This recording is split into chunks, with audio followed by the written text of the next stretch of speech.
আপনাদের নিশ্চয়ই মনে আছে, সম্ভবত 2023 সালে বিএনপির যে সহযুগপথ আন্দোলনকারী দলসমূহের দ্রব্যমূল্যের ঊর্ধ্বগতি, বিদ্যুৎ জ্বালানির সংকট নিয়ে দেশব্যাপী কর্মসূচি দেওয়া হয়েছিল। সেখানে ভোলায় ছাত্র দলের নেতা নূরে আলম কিংবা আপনার মুন্সিগঞ্জে শাওনের মৃত্যু, সে সময় পুলিশ একেবারেই সরাসরি গুলি করেছিল। এই ঘটনাও তখন সারা দেশের মানুষকে নাড়িয়ে দিয়েছিল। কিংবা তার আগেও একটু ব্যাকে গেলে যে আমাদের কথা বলেছে যে এই ঢাকা বিশ্ববিদ্যালয় ধারাবাহিকভাবে আমরা যে নিপীড়নের শিকার হয়েছি, নির্যাতনের শিকার হয়েছি, রক্তাক্ত হয়েছি, কিন্তু আমরা হাল ছাড়ি নাই। এবং আমাদের সাথে গুটি কয়েক তরুণ, একটা ঘটনা যদি উল্লেখই করি যে বুয়েটের ছাত্র আবরার ফাহাদ 6 তারিখ রাত ক্রস করে 7 তারিখে পড়েছে। আপনারা জানেন যে সেদিন তাকে 6 তারিখের রাত্র প্রায় 10টার দিকে তাকে ডেকে নিয়ে ছাত্রলীগের নেতাকর্মীরা বেধম মারধর করে এবং ভোর রাতে তিনি মারা যান। 6 তারিখ ক্রস করে 7 তারিখে পড়েছে। তো এখন বুয়েটের ছাত্ররা সিসিটিভির ফুটেজ দেখতে চাচ্ছিল।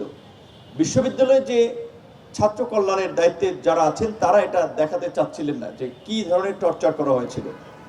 তখন আমার সাথে তখন শামসুন্নাহর হলের ভিপি ছিলেন শেখ তাসনিম আফরোজ, ইমি, ছাত্র ফেডারেশনের এই পরবর্তীতে বৈষম্য বিরোধী আন্দোলনের সমন্বয়ক উমামা, আকরাম, এখন এনসিপি করে পরে আমাদের সাথে ছাত্র অধিকার পরিষদ করত, এখন আমাদের এমপি মানসুরা, এরা তখন টিএসসিতে দেখা হয় এবং আমরা বলি যে ঢাকা বিশ্ববিদ্যালয় থেকে আমরা একটা মিছিল নিয়ে বুয়েটের দিকে যাব।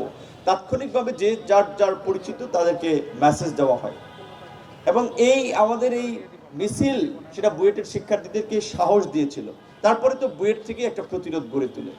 তো এইভাবে আসলে গত এই 1.5 দশকের ধারাবাহিক লড়াই সংগ্রাম, সেটা আমাদের সেনা অফিসারদেরকে হত্যা করার জন্য 2009 সালের যে আমাদের প্রতিবেশী দেশ সহ দেশের অভ্যন্তরীণ অপশক্তির যে নীল নকশা, এদেশের ধর্মপ্রাণ মানুষকে দমিয়ে দেওয়ার জন্য হেফাজতে ইসলামের উপর যে তাণ্ডব এবং বাংলাদেশের গণতন্ত্রকে নির্বাসনে পাঠিয়ে কার্যত একটা ওয়ান পার্টি স্টেট করার জন্য সংবিধান থেকে কেয়ারটেকার গভর্নমেন্ট তুলে নেওয়া, বেগম খালেদা জিয়াকে জেলে নেওয়া, এগুলো এক একটা এই প্ল্যানের একটা অংশ ছিল।